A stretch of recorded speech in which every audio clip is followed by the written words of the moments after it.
This is VK3CSJ in Narre Warren South. Please stand by for this morning's WIA broadcast at 9 a.m. on 1825 kHz in the 160 metre amateur radio band.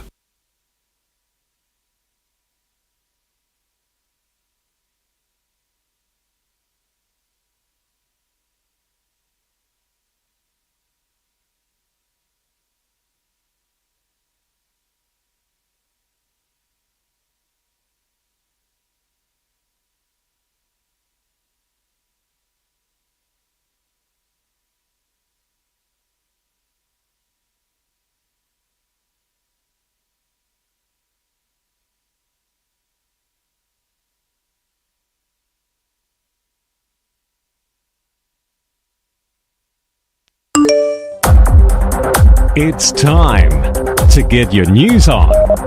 This broadcast is in text, audio and video and is accessed on wia.org.au. And this is it, the national news from the WIA for week commencing July 6, 2025. And this week, news for both youngsters and old-timers. Cyber criminals strike close to home, and WIA President Scott Williams, VK3KJ, regards to a common licence for this news. But wait, there's much, much more in this edition of news from the Wireless Institute of Australia. I'm Editor Graham, VK4BB. This is WIA President Scott Williams, VK3KJ, and welcome to all listeners to the WIA National News broadcast this week. Towards the end of July, when listening to the WIA national news in the future, either directly on Sunday or as it's rebroadcasted across many different mediums, you will hear a new statement being announced in regard to a common licence. This announcement will be as follows. This national news edition originates from VK1WIA and is rebroadcasted throughout Australia and around the world under a common licence published on the WIA website. The WIA National News Service is copyright to the Wireless Institute of Australia, and rebroadcast is authorised only under the provisions of that common licence. You might ask yourself what this is all about. In summary, the common licence allows authorised individuals and groups to retransmit a broadcast program or content. Specifically, the WIA's common licence details the terms under which the rebroadcasters can use the content, while the WIA retains copyright ownership. In essence, a rebroadcast common licence is a way to balance the rights of content creators with a desire to share and reuse content. It provides a structured framework for authorised rebroadcasting, ensuring that the original creator's rights are protected while enabling access to the content. A key aspect of the introduction of the Creative Commons licence is the requirement of attribution. This means rebroadcasters must give credit to the original creator or source when using the content. Over the past years, the WIA has observed on several occasions where content from the Wireless Institute of Australia news broadcast has been copied and then adapted, mixed and edited. It has then been rebroadcasted without any acknowledgement to the WIA or the actual creators.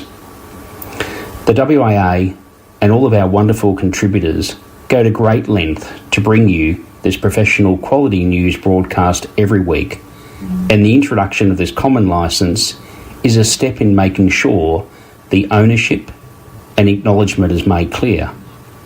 So, if you're one of the individuals involved in the rebroadcast of the national news, please visit the Wireless Institute of Australia website and familiarise yourself with the terms and conditions of the common licence.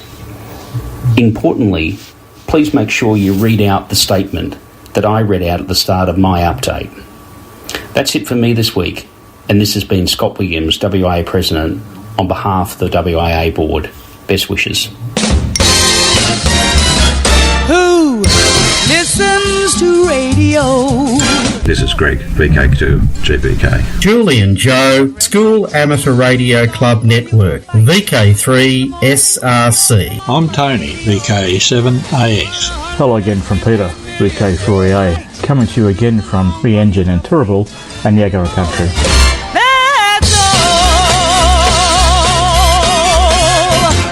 Australiana. Qantas can confirm that a cyber incident that occurred in one of its contact centres impacting customer data is now contained. On Monday, 30 June 2025, Qantas detected unusual activity on a third-party platform used by a Qantas airline contact centre. They then took immediate steps and contained the incident and advised all Qantas systems remain secure. The incident occurred when a cyber criminal targeted a call centre and gained access to a third-party customer servicing platform. A 27-year-old former student of Western Sydney University has been charged over a series of cyber attacks that impacted the educational institution. itnews.com.au report that cybercrime detectives executed a search warrant in Kingswood, arresting the woman who was refused bail. New South Wales Police said a joint effort by Strike Force detectives working closely with Western Sydney University, the AFP Joint Policing Cyber Coordination Centre, JCP3 and cyber security experts identified the alleged hacker as a former student of the university. Police allege that the woman initially exploited university systems to secure unauthorised discount parking on campus. But as the offending escalated, the woman is alleged to have altered her academic results and eventually threatened to sell confidential student data on the dark web, New South Wales Police said in a statement. And to Queensland, where the state government is to spend $1 billion to overhaul its technology delivery, aiming to unify IT investments and systems across 19 departments over the next 4 years. Detailed in their state budget for 25-26, the funding will be administered by the Department of Customer Services, Open Data and Small and Family Business, which was formed following a cabinet reshuffle at the end of 2024. From here, there and everywhere, you tune to the Wireless Institute of Australia's National News Service. We are VK1WIA. Now with international news, Jason, VK2LAW. International news is with thanks to Amateur Radio Daily, ARRL, DX World, EHAM, Hackaday, IARU, IRTS, Newsline, NZART, RAC, RadioWorld.com, RSGB, SARL, and the worldwide sources of the WIA. Leading international news this week, SpaceX Transporter 14 rideshare delivers small sats, re-entry tech and memorial ashes. A SpaceX Falcon 9 rocket lifted off from Vandenberg Space Force Base in California, carrying 70 payloads for a diverse range of customers. The mission, known as Transporter 14, is the latest in SpaceX's dedicated rideshare program, which provides cost-effective launch services for small satellites and experimental spacecraft. Among the payloads was a special memorial capsule containing cremated human remains and DNA samples. The exploration company's new Nix reusable spacecraft is flying this commemorative mission in cooperation with Celestis, a company specialising in space burials. Nix will circle Earth 2 or 3 times before being recovered, carrying remains and DNA from about 150 people. A new study has revealed that the May 2024 Gannon solar storm caused GPS signals to be off by up to 70 metres, severely impacting farmers who lost over $500 million due to malfunctioning GPS-guided machinery during peak planting season. The storm, the most powerful in 20 years, created widespread ionospheric turbulence that distorted GPS signals for up to 2 days and produced stunning auroras visible to USA observers as far south as Mexico and Spain. Boston University researchers used a network of fixed GPS receivers originally intended for tectonic studies to measure the disturbances, uncovering a massive wall of ionospheric plasma that threw off positioning data across North America. This GPS disruption affected not only agriculture but also aviation, exceeding the safety margin for altitude positioning during landings. Experts warn that this storm was mild compared to a potential Carrington-level event, which could cause more severe global consequences. Scientists suggest that real-time ionospheric monitoring and AI-based signal correction could help mitigate such risks in future storms. The New York office of the FCC's Enforcement Bureau has sent a pirate letter to the owner of a mixed-use property in one of the 5 New York City boroughs. The Commission is investigating a complaint about an unlicensed broadcast in June and November of last year, as well as this past January, on 89.3 FM from Hampden Place. Public records indicate that Hampden Realty owns the property, which is classified as a walk-up apartment with ground-floor stores. On-site notices identify Exclusive One Realty as the property manager. The FCC addressed the letter to both. As an aside, pirate letters were sent to 41 properties in 2024. Mexico's president has threatened legal action over debris from a recent SpaceX rocket explosion near the US-Mexico border. President Sheinbaum said the government is investigating potential violations of international law due to environmental contamination.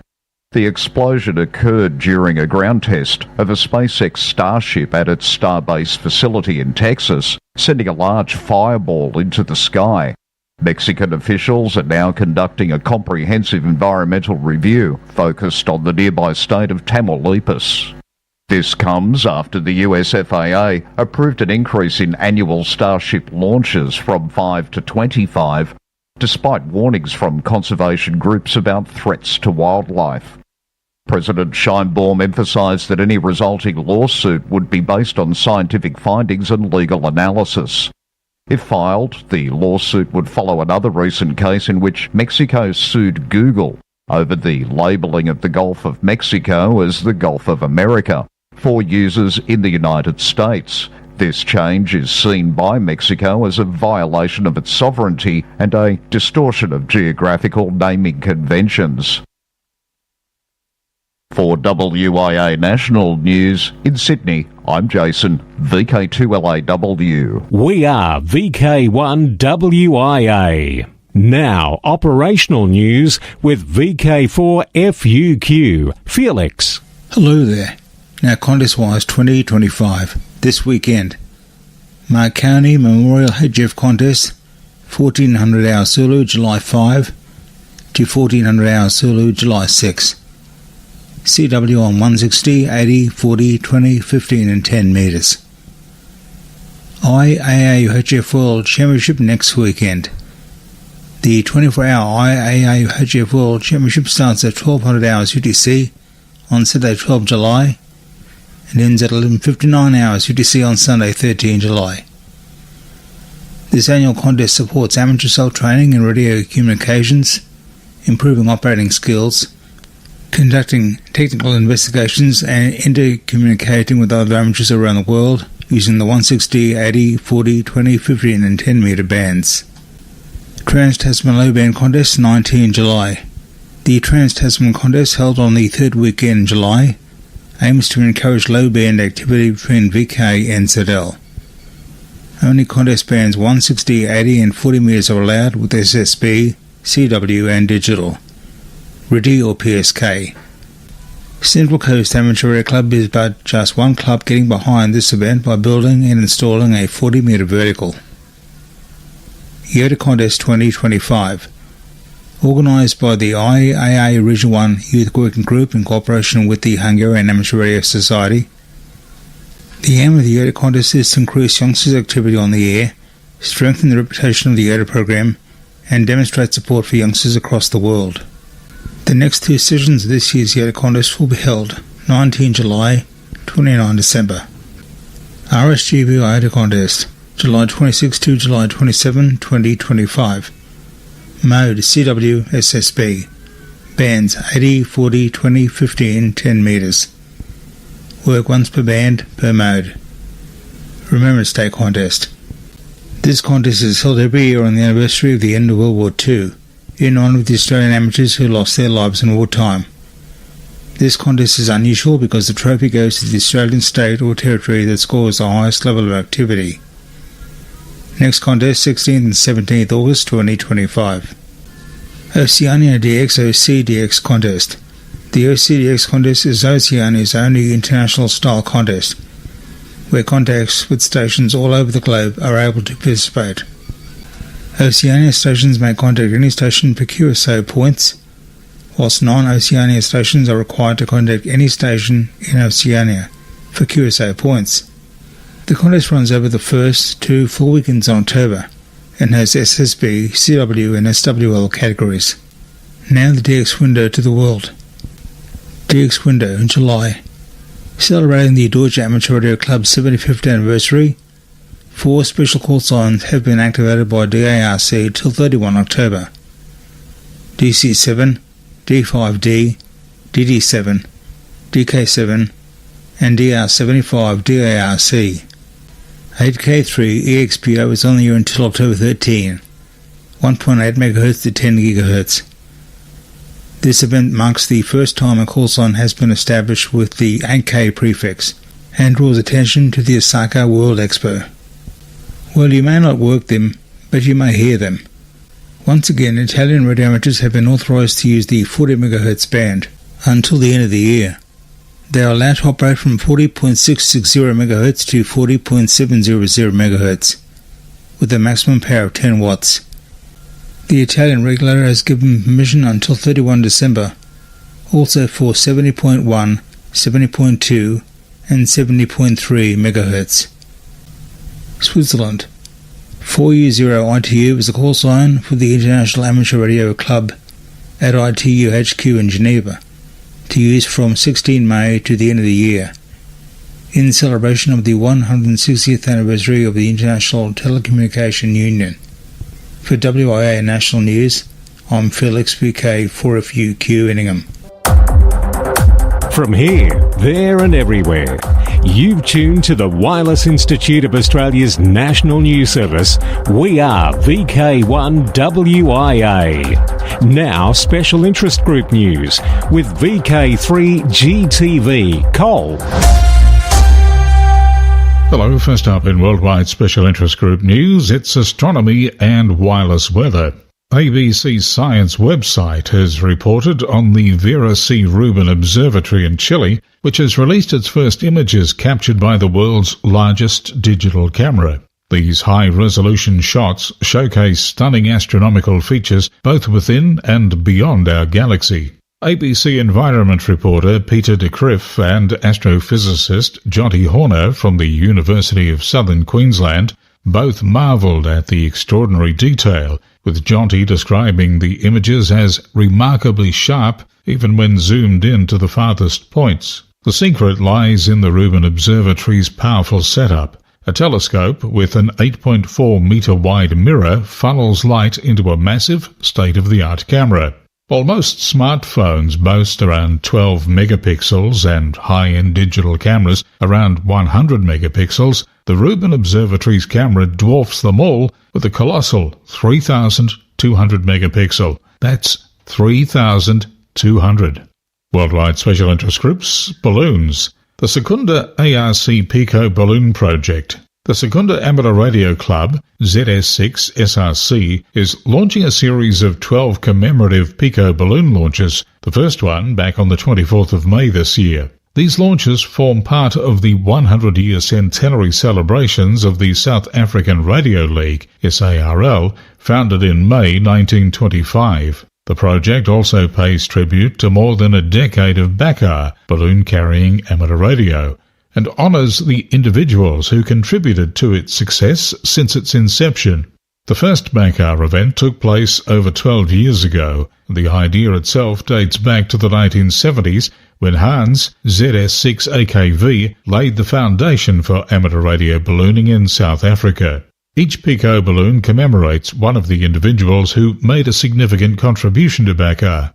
The target launch window runs to the second Saturday in October 2025. The balloons are transmitting Whisper on 14,09560 MHz and or 14,09558 MHz. And closer to home, in fact today, Sunday the 6th of July, well, let's hear again from Mark, VK5QI, from the Amateur Radio Experimenters Group, AREG, in Adelaide, South Australia. Hi, coming up on Sunday will be AREG's 64th Project Horus high-altitude balloon launch. On this flight, we're going to be flying our crossband repeater payload, with the aim of the flight being to get it high enough, about 35 kilometres altitude, to provide repeater coverage all the way from Adelaide to Melbourne. There's also plenty of other ways you can get involved with the flight, including receiving our telemetry and imagery payloads, and tracking the progress of the flight live online. All the details on the launch, including frequencies and repeater access information, is available on our website at areg.org.au. We hope to hear you via the repeater on launch day. Thank you, Mark. Worldwide Special Interest Group's Faith. Get me to the church on time.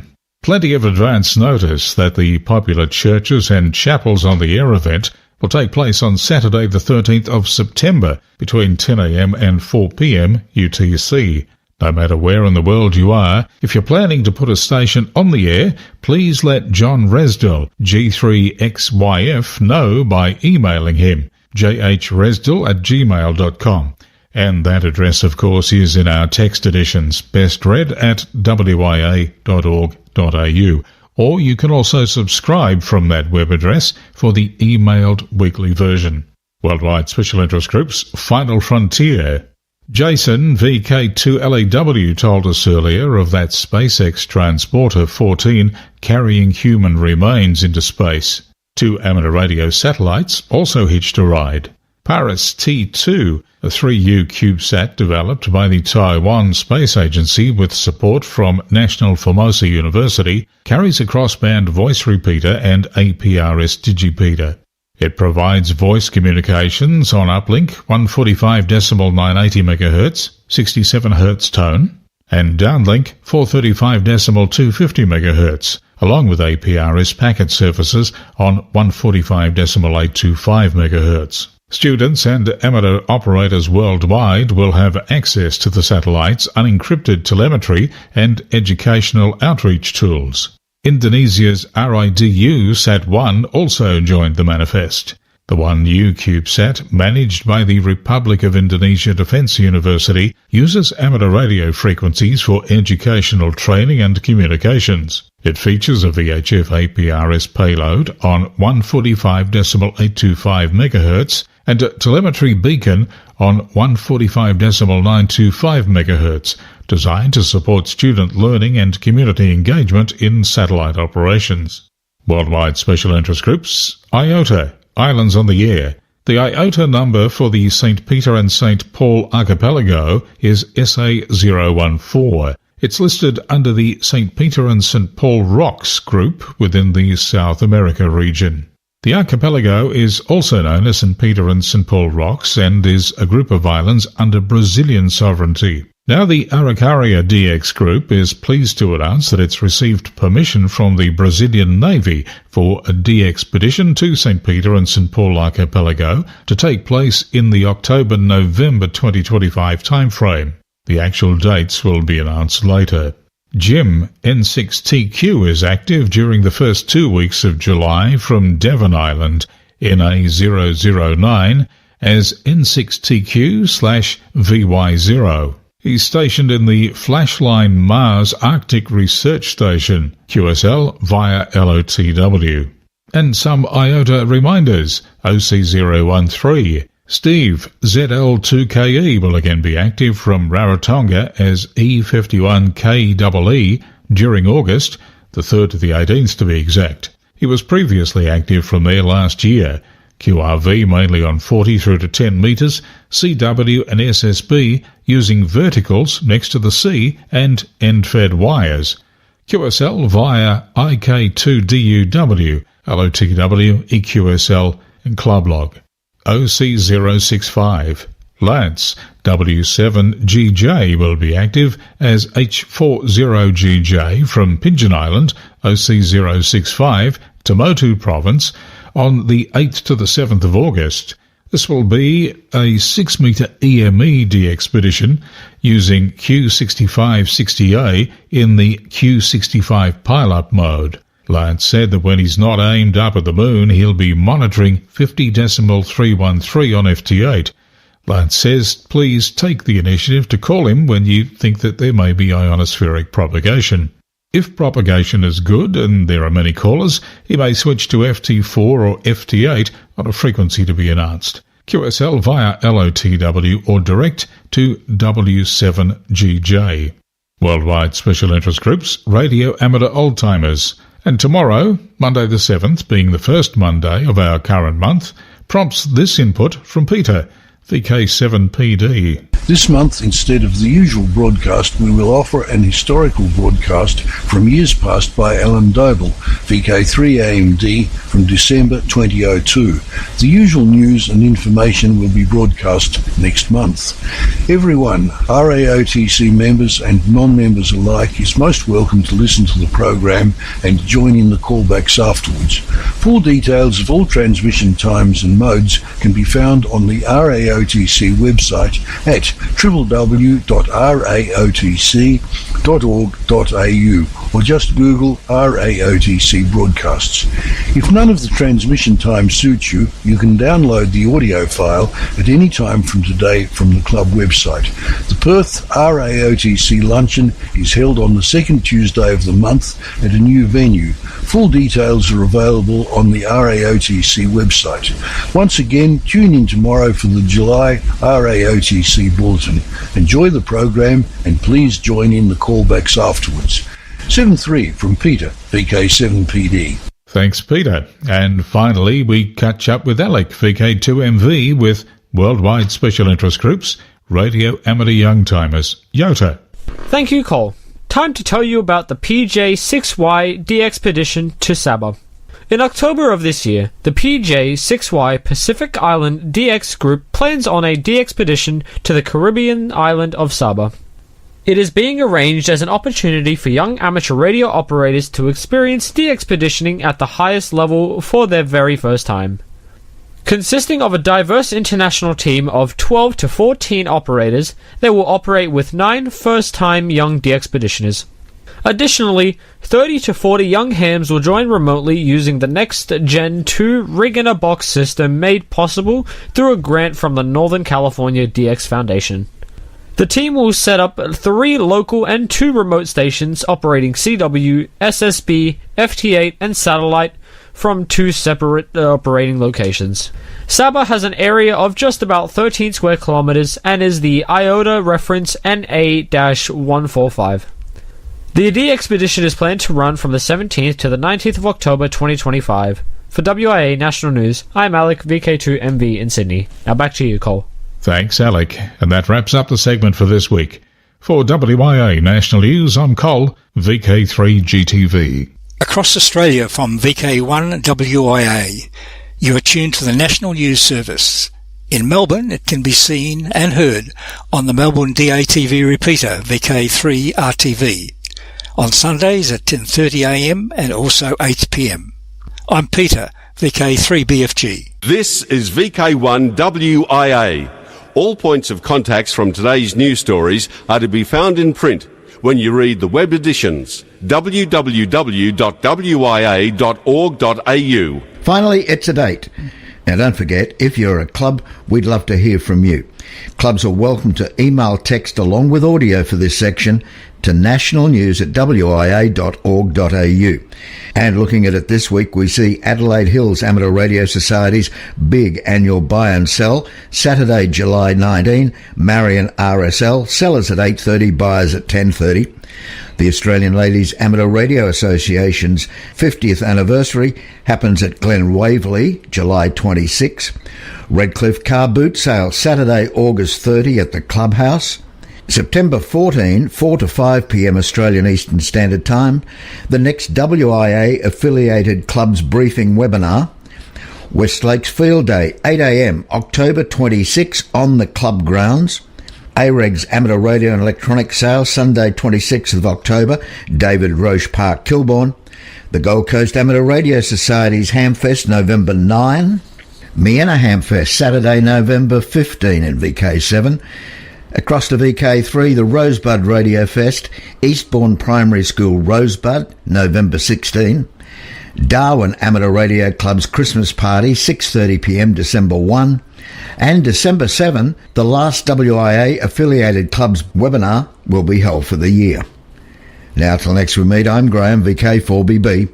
Walk softly. This has been the Wireless Institute of Australia with the weekly news service. This broadcast is in text, audio and video and is accessed on wia.org.au.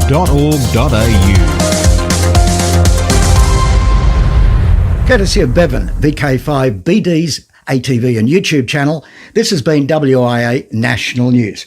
We're back now, live and local, and your voice, your callbacks. And don't forget, tick like.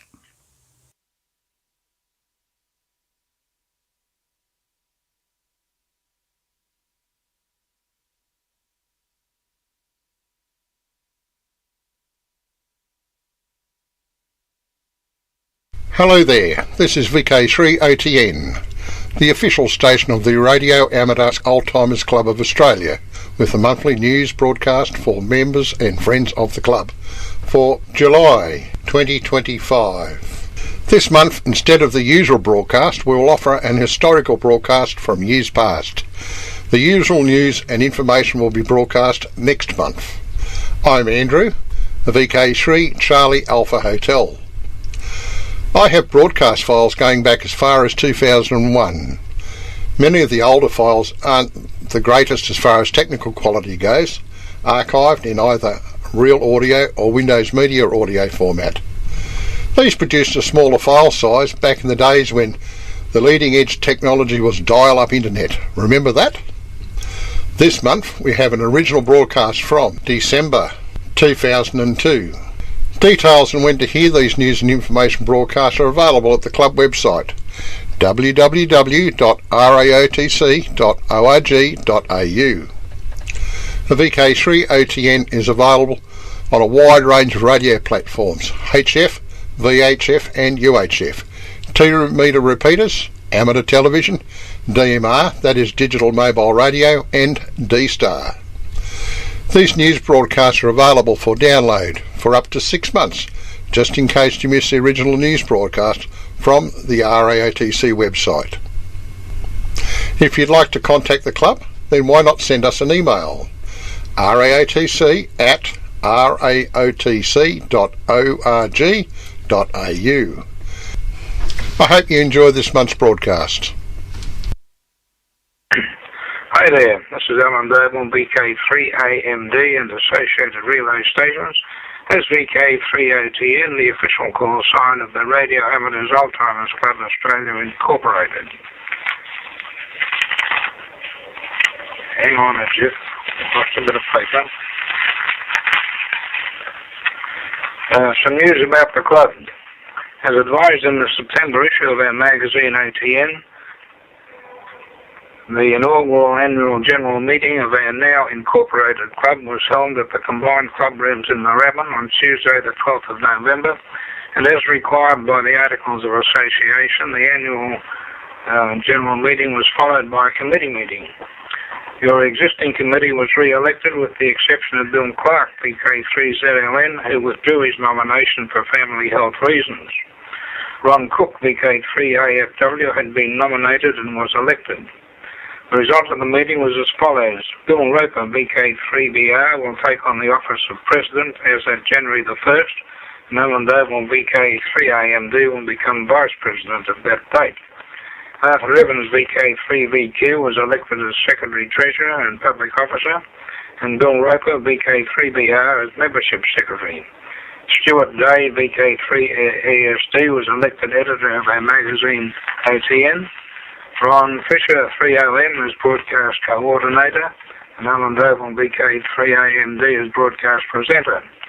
Bruce Bethel, 3UV, and Ron Cook, VK3AFW, are other committee members without specific duties but will make valuable contributions to committee work. The financial report was received showing a satisfactory position, and the decision was made that there would be no increase in fees in their financial year ending next November. The next issue of our magazine, OTN, will be produced in March as usual. Radio conditions last month were by far the worst we have ever experienced, and many members were unable to receive our program. All frequencies were affected. Here's hoping things will be much better today. This is VK3ATN. Clem Patchett, VK6ATN, reports that the next meeting over there will be on Tuesday, December the 10th at the Bayswater Tavern. It will be the Christmas function and the last meeting for this year. A good turn-up's expected and seating for 35 has been booked. And Clem 6ATN also reports the recent passing of a well-known West Australian amateur, Trig Trigwell, who served in the Antarctic in 1957, where he had the call sign VK0AT. In 1961, Trig was awarded the Polar Medal for good service during the Queen's visit to Perth in 1961. This is VK3AMD, and he says VK3ATN. Today we welcome to our membership 3 full members. They are Alan Austin, VK6MA, who becomes member number 1269, Alan Burke, VK6AN, who becomes member number 1270, and Jim Griffiths, VK2BGG, who becomes member number 1271. All of our new members are invited to identify themselves on the callback on whichever frequency you're listening on today. And we regret to report the passing promise of Doug Richards, VK3CCY, number 9932, a long-time active member of this club and the Moorabbin District Radio Club, and also Leo Fowler, VKZGF, who was member number 556. We pause now for a few moments in memory of our departed friends. And this is VK3ATN. We have 2 items here from Blue Easterling, VK4BBL. The first follows on from the inclusion in a recent broadcast of the obituary of Alan Bagg, VK3AG, and refers to his having heard what was believed to be the last transmission of Amelia Earhart before she disappeared, and he writes, there were no books on it in the local library, but the computer search showed me there were some in some other branches, and I selected Lost Star to search for Amelia Earhart by Randall Blink, ISBN number 0393-02683-3. It was published in 1994. And it was his hope that the book by some other authors he'd read back in 1970 might show up, but it didn't. And there were 1 other 2 books he found. As to the flight itself, The Lost Star is informative and well worth reading. Things that we didn't know, that in 1937 the Japanese armed forces outnumbered those of the USA, so the Yanks had to tread very carefully. The Pacific Islands, mandated to Japan after World War I, had been fortified contrary to the terms of the United Nations mandates and was sealed off from the rest of the world.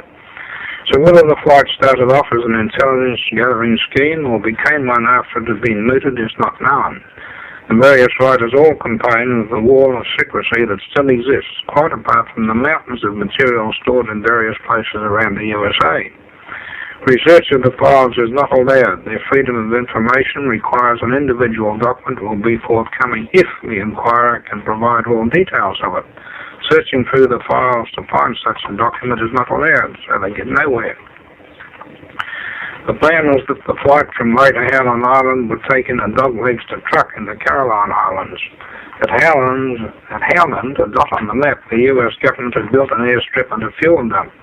And the US Coast Guard cutter Ithaca was to provide radio communication. One of the other books calls that boat the Athabasca, but they were wrong.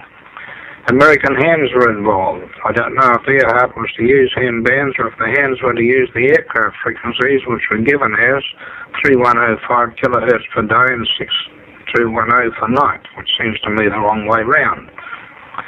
Lost Star gives the call signs of a few American amateurs. 1937 was, I think, before our DCA set up its own chain of stations. Old logs of Sydney Radio, BIS, show that aircraft were being worked. Kingsford Smith's 1935 mail flight to New Zealand was worked through BIS, and the logs are still in the manager's safe, or were still in the manager's safe when I left in 1982. That's Boo talking. The manager was a pal of his, so the air ground was a bit of a hodgepodge. Coastal radio and outpost stations, etc. Below, though, at that time was owned and operated by Guinea Gold Developments. Obviously, the Japanese had wind of the flight and would monitor the frequencies. Their big carrier, Akagi, was in the area, and its fighters were sent to force the Electra down. Earhart put it down on a K or something similar, and a landing party from the seaplane tender Kamoy arrived and took her and Noonan prisoner. Until then, she was still transmitting. They were taken to Saipan, and thence, we believe, to Japan.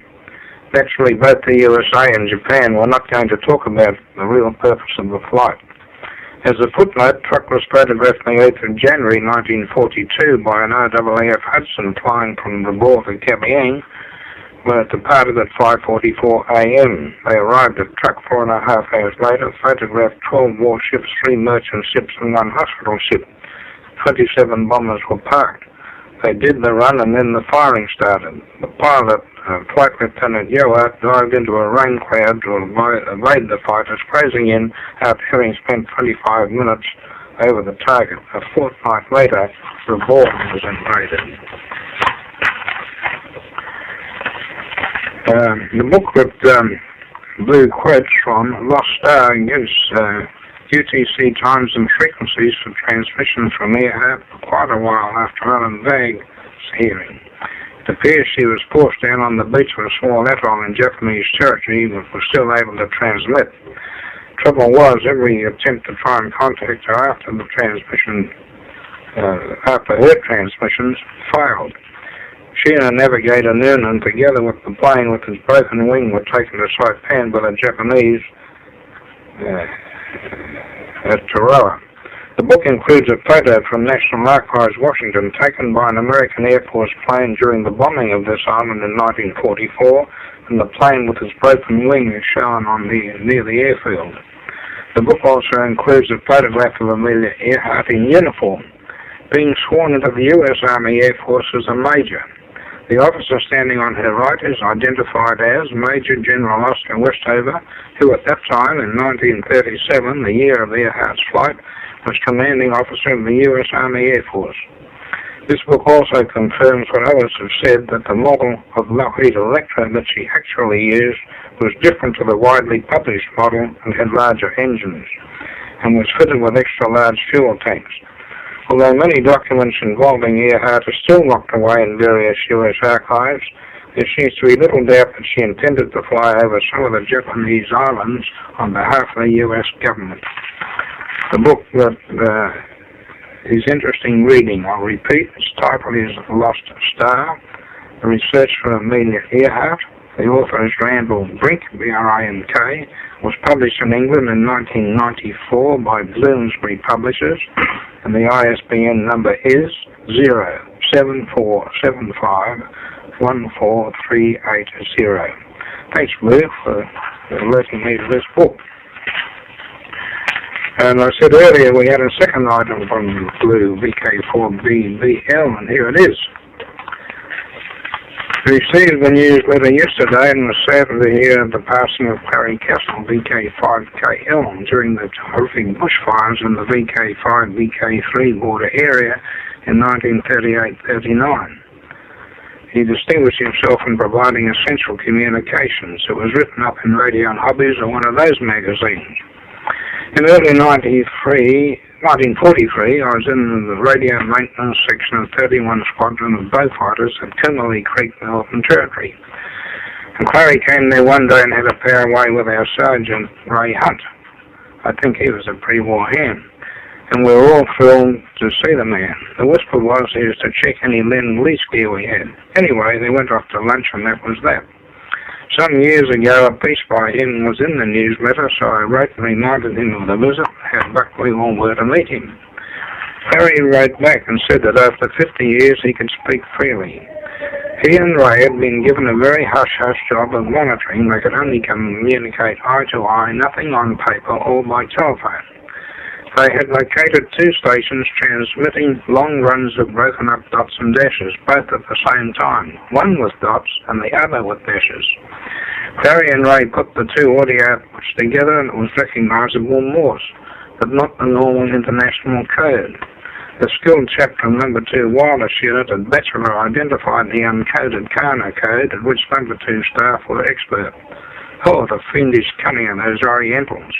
Not hard to do when you think of it. Isolate the dash contact of a bug key connected to one keying line and the dot contact to another, so that on one frequency there are dots and the other dashes, spaced out of course.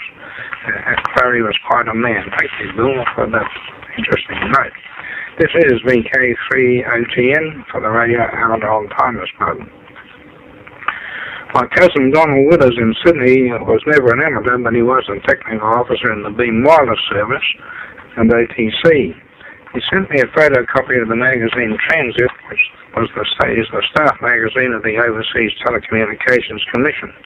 It is dated volume 12, I've misplaced the number, what is it, number 2, volume 12, number 2, and is dated April to May 1950. I can't show you the photos, but here's the story.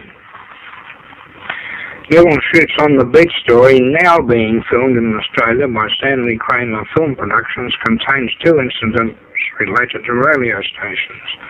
In one, unintelligible Morse signals from America are heard in the Melbourne radio receiving station in the year 1960, at a time when nuclear fallout has supposedly eliminated all life in the Northern Hemisphere. In the other, a submarine is sent to America to investigate, and a man completely enclosed in a radiation protection suit goes ashore to the abandoned radio station where he finds a wind-blown blind rocking an empty Coke bottle, and that is operating the Morse key. After looking for a suitable radio station in Australia to fit in with these details in Neville Shoot's story, Stanley Kramer Film Productions decided upon OTC's Rockbank station, and with the Commission's approval finalised all arrangements for the actual film sequences. Residents in the Rockbank area were woken in the early hours of Tuesday, the 24th of February 1959, by the rumble of vehicle after vehicle. There were 6 semi-trailers, 2 of them housing generating plants for providing 500 and 1100 amps of power, 1 power-driven wind generator, 1 motor coach, 1 luxury dressing caravan, mobile catering coach, vans equipped to serve 3-course meals, 1 camera van, 12 large cars, and 1 police courtesy car. Some 30 vehicles in all, plus a workforce 100 strong, all heading towards OTC's Rockbank radio receiving station. Once there, the Stanley Kramer film units run quickly and smoothly into action. In record time, the receiver room and annex took on the appearance of a forest as arc lights of all shapes and sizes and subsidiary lights were positioned. Plywood flooring was laid for the camera dolly and a gimmick table set up for the incident where a Morse key is accidentally operated by a wind-blown blind and a rocking Coke bottle. Then, as the American radio station in the story is supposed to have been deserted for some 2 years, the atmosphere was created by such simple devices as straw and papers, disused teacups, a film of dust, and so on. The stage having been set, numerous light meters were used to determine film exposure and tape measures to check all camera angles and positions. With everything ready and under the quiet direction of Mr. Kramer, filming commenced. The only actor taking part in the scene was Hart Maguire, who was Randy Stone of Night Beat fame, although stand-ins for Gregory Peck and Ava Gardner were present. Each sequence was painstakingly set up, rehearsed and filmed, followed by close-ups and publicity still. For the American scene, Hart Maguire was shown in a radiation suit entering the station, approaching the gimmick table and studying the way in which the Morse key was accidentally operated, followed by close-ups of his facial expressions. Shots were also taken of the Franklin aerial arrays. Thus, appropriately enough, Rockbank Radio Receiving Station, established for the inauguration of Australians' overseas radio services, became the first known international radio station to feature in a major film presentation. Incidentally, the entire filming program at Rockbank, which took from early morning until 3:30 p.m. in the afternoon, will represent under 2 minutes of the actual screening time in the finished production. Throughout the day, there was no real disturbance to the normal reception station routine of the station. Film proceedings being stopped immediately whenever servants' requirements warranted an interruption, while Mr. Kramer was meticulously careful in ensuring the commission's facilities were in no way affected. With 1 hour at the end of the filming, all signs of the day's most unusual activities were completely removed. No soundtrack was made at Rockbank, firstly because of possible interruptions to the normal activities of the station, and secondly because of residual sound from operating equipment. Sound will subsequently be dubbed in during the editing of the takes. A $3 million production on the beach will be edited in America toward the end of this year, after which it will be simultaneously released in 15 capitals throughout the world. Thanks, Tom Withers. My cousin, sorry about that. I can well remember that film, and the eerie scene of a deserted Swanson Street with dust and newspapers blowing along it, and also the sort of eerie feeling of that suited up man entering the room where the Coke bottle was sending their apparent Morse. Interesting. I thought you'd feel a bit nostalgic about that. This is VK3OTN. A couple of weeks ago, I was listening on 20 metres long path Europe and came across a very interesting conversation between a VK2 and German station Delta Foxtrot 2 Blue Ocean. They were discussing antennas. It turns out that DF2BO was the principal of a company manufacturing a wide range of antennas which were highly patented and sold in Europe and America. Many were multi-band and all were trapless. One described as a multi-bander with 16 elements on a 26.5-foot boom. He said he'd sold one of his antennas in Queensland. He gave a web address which I didn't copy, but think he gave his trading name as Optibeam, O-P-T-I-B-E-A-M. If you're interested, you might search for that name on your computer and let members know what you find. This is VK3OTN. Standard time signals. All of us have used both WWV and our own BNG for time and frequency checks over many years. Ron Cook, VK3AFW, has provided us with a history of BNG and also the technical details of it. BNG transmits on 2.5 MHz with 1 kilowatt, on 5 MHz with 10 kilowatts, on 8.638 MHz with 10 kilowatts, on 12.984 MHz with 10 kilowatts, and on 16 MHz with 5 kilowatts. Various types of antennas are used. Now for the bad news. BNG will cease to exist in 29 days' time. That's Tuesday, December the 31st. What a show. It's gone already. And Ron Cook adds a further note in which he says, so we see the passing of Australian time and frequency standards once maintained at public expense for the common good. In today's use of pays world, provision of such a free service is unacceptable. GPS is available free off-air because it suits the US government to do so, and it will continue to be available for many years yet because the US military regard it as essential. Oh well, if everything including essentials, food, water, clothing and housing are all taxed, at least the air we breathe is still free. So take a deep breath and smile. 73 Ron Cook, VK3AFW. Good on you, Rob. This is VK3AMD and associated relay stations at VK3OTN. We invite interested amateurs to join the Radio Amateur Old-Timers Club Australia Incorporated. There are 2 grades of membership. Full membership for those who have been licensed for 25 years and more. Associate membership for those who have been licensed for 10 years or more. Age does not enter into it. Subscriptions are currently $8 per year with a joining fee of $5. These figures apply to both grades of membership. Members receive 2 interesting 30-page magazines each year, one in March, one in September. Associate members are upgraded to full membership automatically when the 25-year date comes up. Associate members cannot hold office in the club. That's the only restriction. If you would like to receive a membership application form, please contact our Secretary, Arthur Evans, VK3BQ, whose telephone number is 03-9598-4262, 9598-4262, or Alan Doble, VK3AMD, 03-9570-4610, 9570-4610. We're both okay in any callbook. And then there's the story of the married couple who were invited to a fancy dress party. They decided not to tell each other what costume they would wear, but keep it a surprise on the night.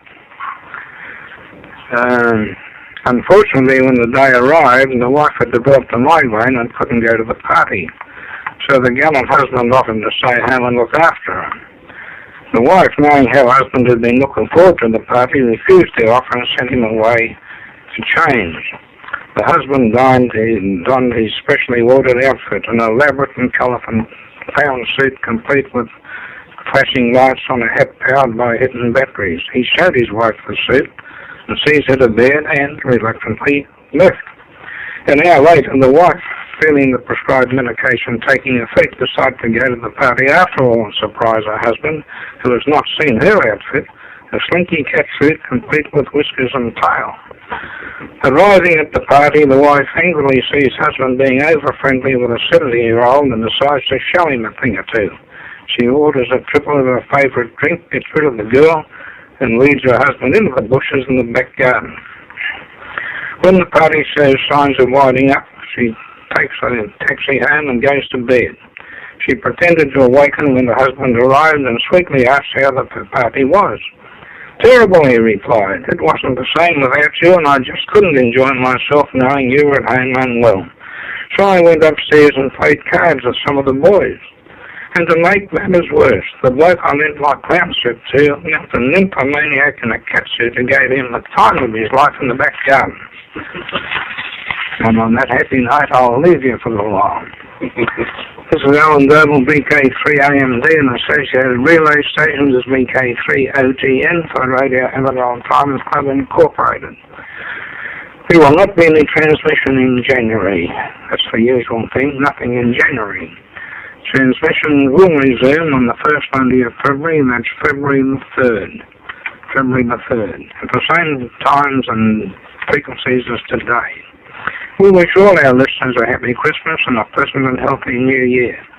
And now we look forward to reports and comments from you all in the callback on whatever frequency you've been listening to.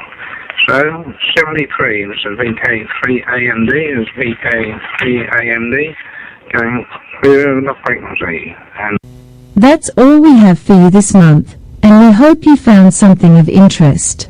Thanks for being with us, and we hope you will join in the callbacks, where callbacks are taken. The next RAOTC News and Information broadcast will take place on the first Monday of next month, on the same frequencies, and at the same times as today, with the exception of January. If you have missed all or part of this broadcast, or you just want to listen to it again, it is available for download from the RAOTC website. Simply go to www.raotc.org.au.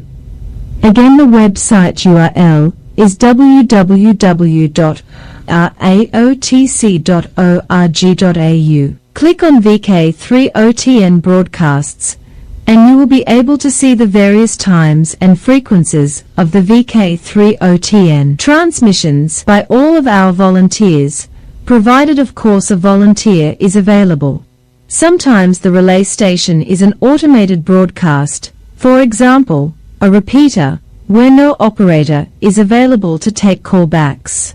Other times the volunteer operator suffers from very heavy local QIM, and callbacks are not always possible. Many operators need a small amount of time to switch from playing a recorded file to using a microphone. Please be mindful of this. This is VK3OTN signing clear from today's news and information session. 73 from the RAOTC broadcast team.